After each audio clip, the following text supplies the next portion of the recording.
a soldier. Of course you're not. You're a weapon.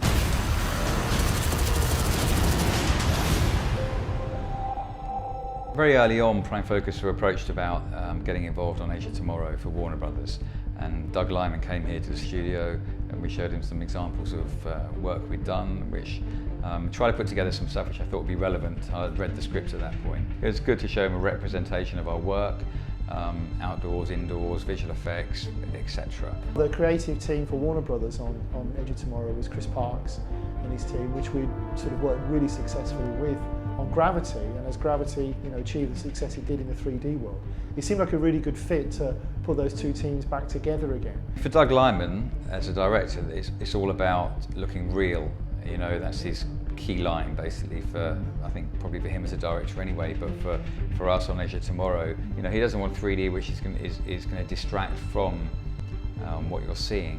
3D needs to have an impact. For him it's very much being part of the package of this film, along with the action, the visual effects, everything. Through the pipelines that we developed for Gravity, where we're using, rather than sort of every artist sculpt a face, we've introduced using really sophisticated head geometry, so that in terms of Tom's features or anybody's features, once those are established and signed off, then we have consistency through the process. So it was really great to show Tom how good he was going to look in stereo, and once that look was signed off as well, then by using our unique and almost proprietary technology for doing this as well, we're able to offer a consistency throughout the process. We did over 900 shots of Tom with HEO. I mean, it's only the ones where he's quite far away, but it's not necessary to do that.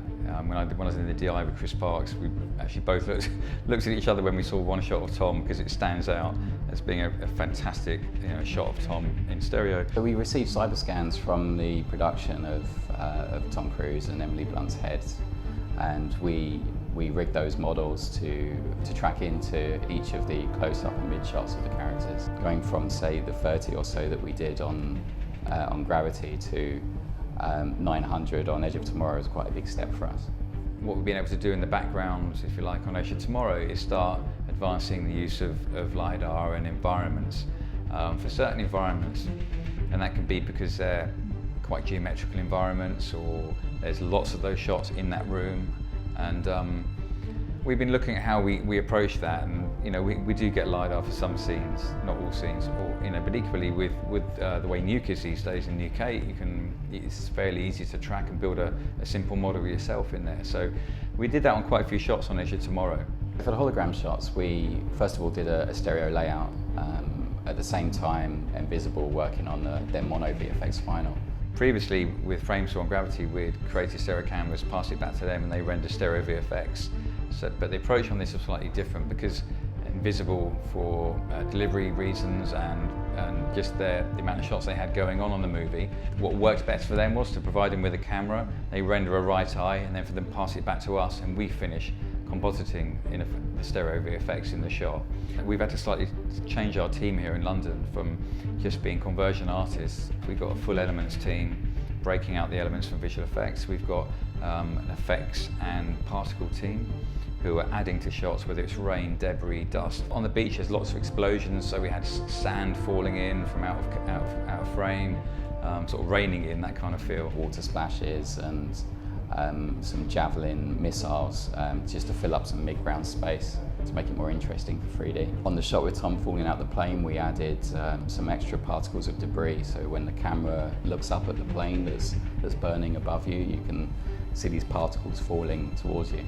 Parts of the barn and the helicopter exploding towards camera, the car coming through a brick wall. Just, these aren't necessarily gimmicky moments, but they're just adding to the feeling of the 3D. And things like that are quite difficult to get exactly right or looking right in just conversion alone. So I think our process is really evolved from just being a sort of UD conversion pipeline a few years ago to now incorporating elements and geometry being a key part of it, and we're also having the particle and sort of teams and effects teams contributing to the way the shot looks in stereo, and I think that's making us be able to deliver higher quality, better looking stereo than anybody else at the moment.